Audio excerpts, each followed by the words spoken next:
I've been taking care of my grandma lately. She's been doing pretty bad, and she needs someone to help her almost 24/7. She's got kind of a bone disease or something. It's basically turning her bones into Swiss cheese. And I've had to carry her to the bathroom and room to room for the past couple of weeks. This might seem kind of tiresome to some people, but I'm glad to do it. My grandma and I have always been close. She basically raised me since my mother was never at home. If I can give back to her now, I consider it fair. She's been alone since I was in high school, and those 10 years have been the happiest I've ever seen her. She and Grandpa had been married for decades, 50 years before Grandpa just left, but they never seemed to get along. When I was young, Grandma would always come over and stay the night instead of having me come over there. Grandpa never came to our house. He mostly stayed close to home or went to work, but the few times I interacted with him, he seemed kind of off. Even as a kid, I didn't think he looked right. That might sound a little mean, but over time, he got paler and less coherent. He would mumble to himself with odd whispery things while he was watching TV. Grandma usually kept him in the bedroom with the TV on and the lights off.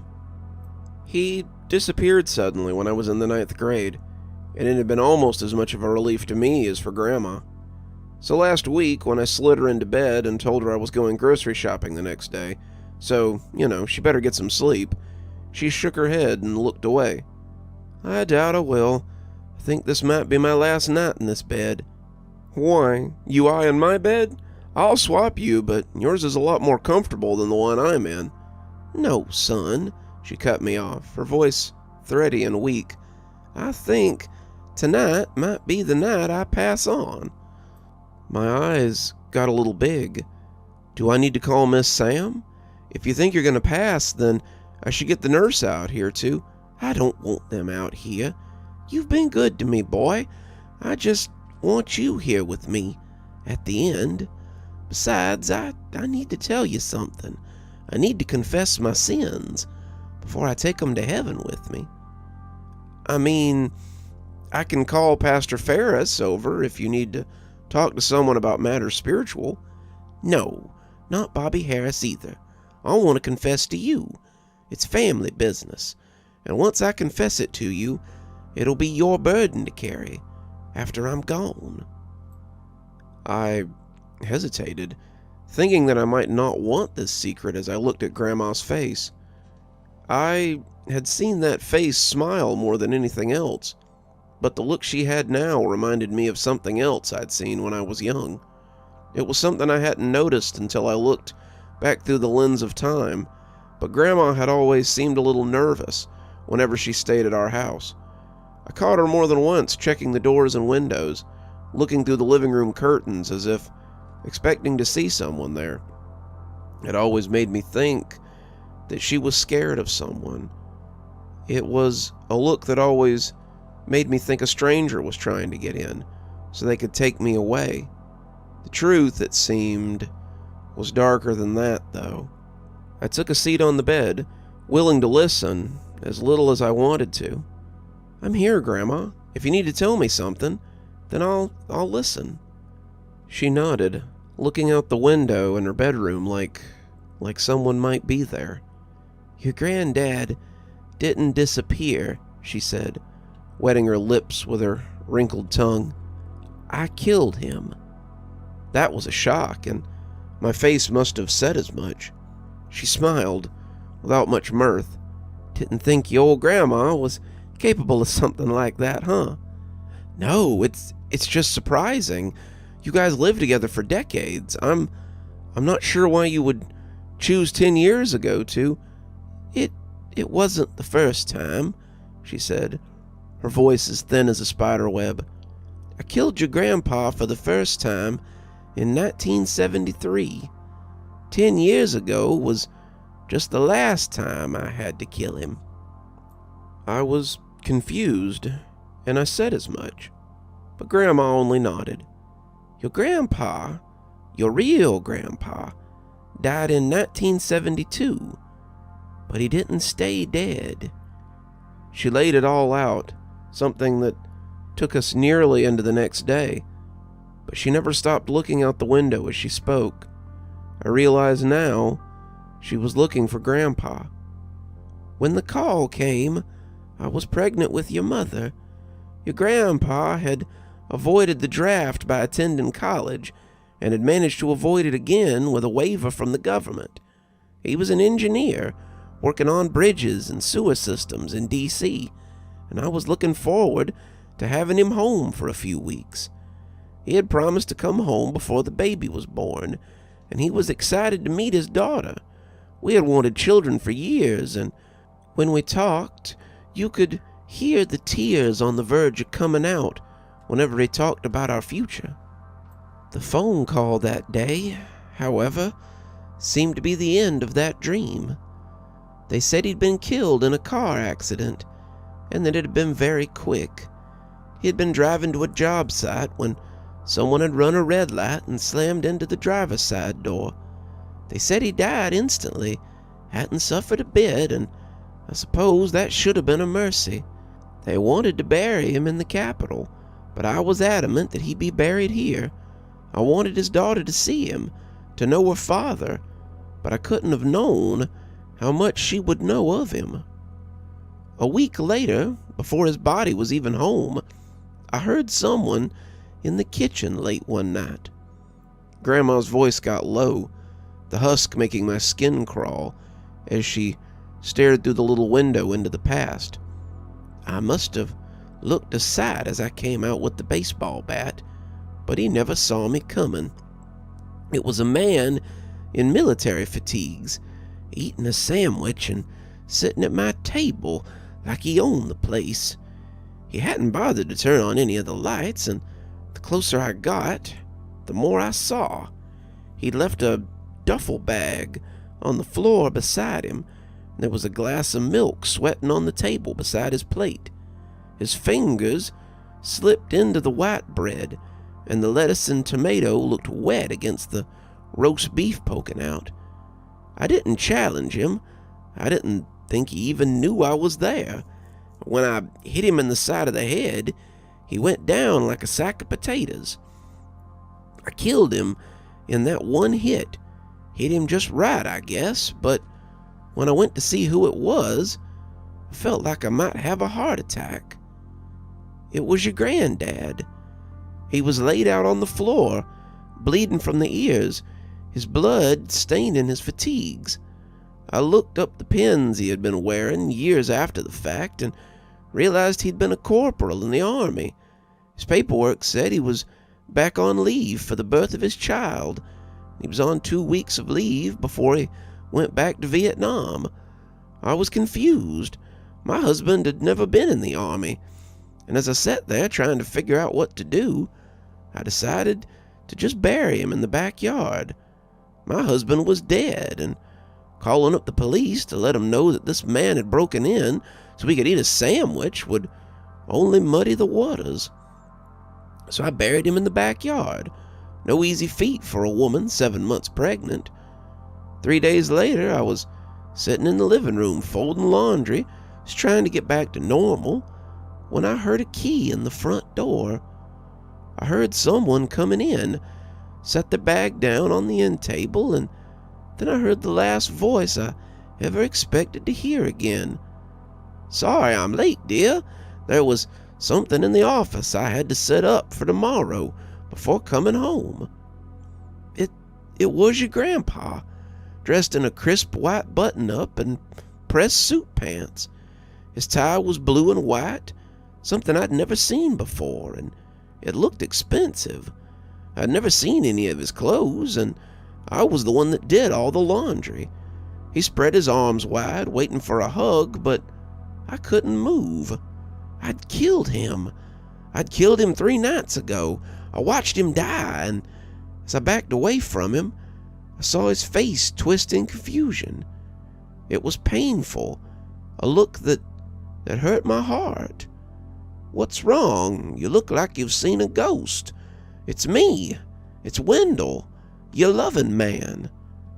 I was against the door frame, hyperventilating, clutching my stomach as your mother kicked inside me. She could sense my fear, feel my uncertainty, and she was responding in kind. He took a step towards me, and I curled into a ball as I tried to protect myself from whatever he meant to do. I expected him to try to attack me, to turn into a vengeful spirit and come after me, but instead he just wrapped his arms around me and hugged me close. "What's wrong, darling? Are you okay? Talk to me."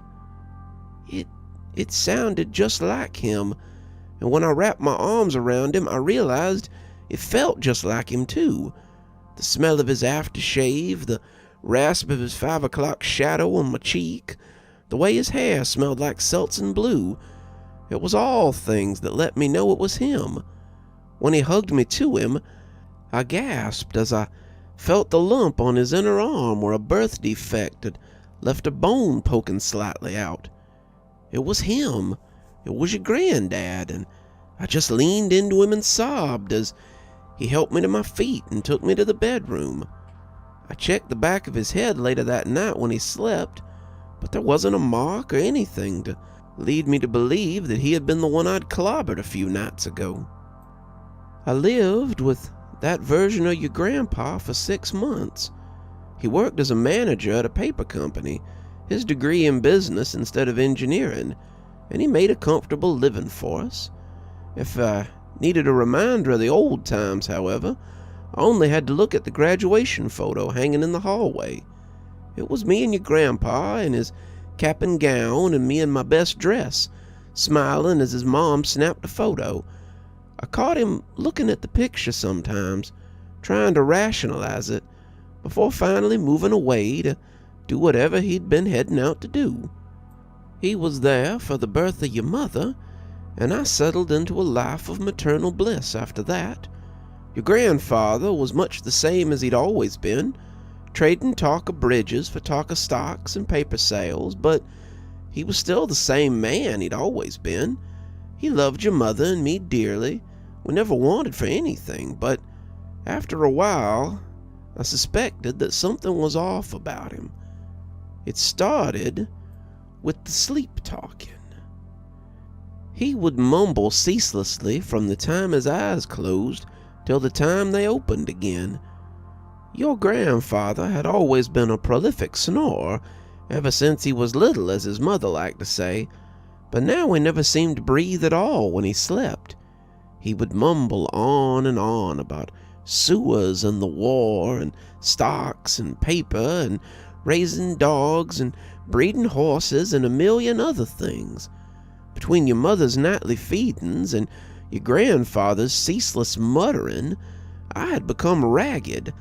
I couldn't sleep with all that yammering, and no matter where I slept, it always seemed to find me.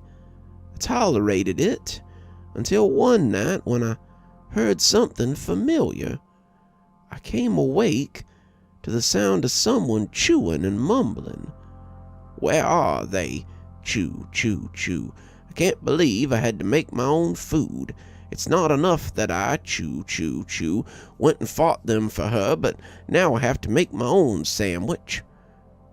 I had been sleeping on the couch, trying to get some sleep away from the muttering, and as I crept up the hall, listening to him mumble, and even the squeak of the door didn't rouse him from his nightmare.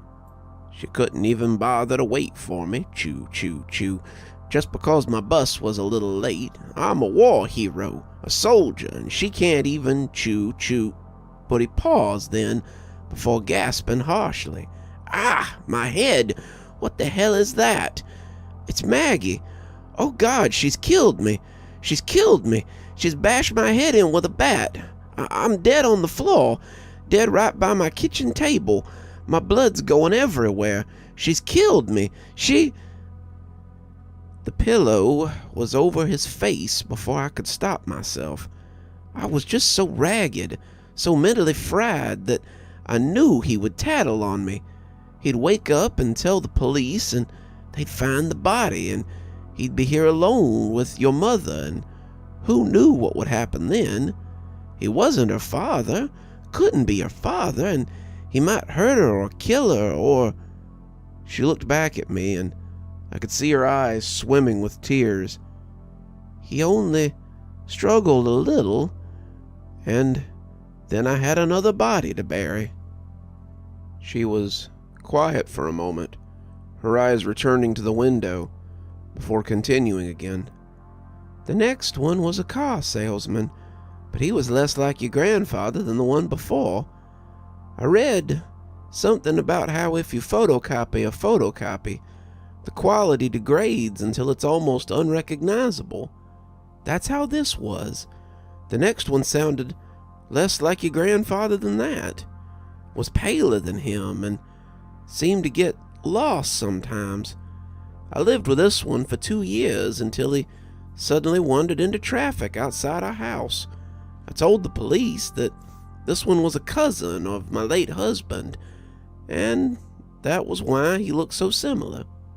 The one after that bred horses, and when one of them threw him, I buried him at the edge of the range where he worked and went home expecting to find another one. I was becoming pretty good at losing husbands by then, and when the next one showed up, I hit him with a frying pan and left him in the backyard with the others. By the time your mother came home from school, there was a new one in the living room, reading the paper. Over the years, I'm ashamed to say I've experimented on how durable they are. I pushed one off the roof after asking him to fix something for me. He broke his neck, and I added him to the growing mass grave in my backyard. I poisoned one over the course of a year until he finally dropped dead one morning over his oatmeal. I pushed one off a mountain during a hike, only to return to the hotel and find a new one there waiting for us. The copies became paler and less coherent. Their voices became softer and less substantial. It got to the point that he couldn't hold a job. His mind was like a dementia patient, and I would look up sometimes and find him watching me through the window of wherever I was. Your mother had moved out of the house by then. A retirement check from somewhere showed up in the mailbox from a company that manufactured pipes. The money was good, the money kept us afloat, but I was tired of living with this pale ghost.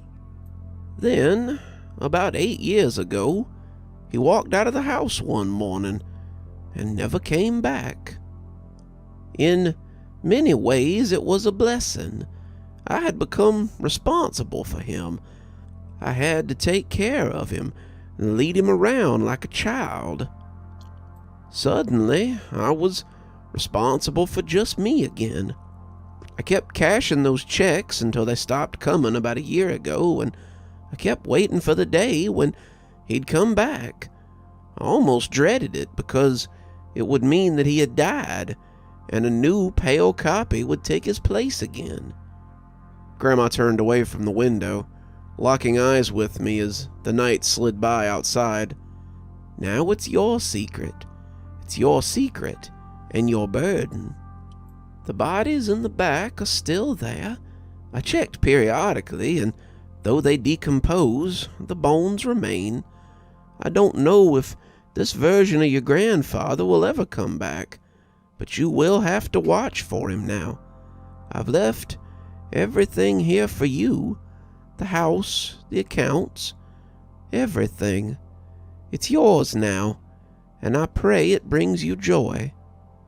She lay back then, and I could almost watch the life slipping out of her. By midnight, she was dead, and when I turned to get the phone, I saw what she had been waiting for. Gramps was paler than I remembered him, but he looked exactly the same otherwise. He waved at me as he stood there before backing away and leaving the way he had come.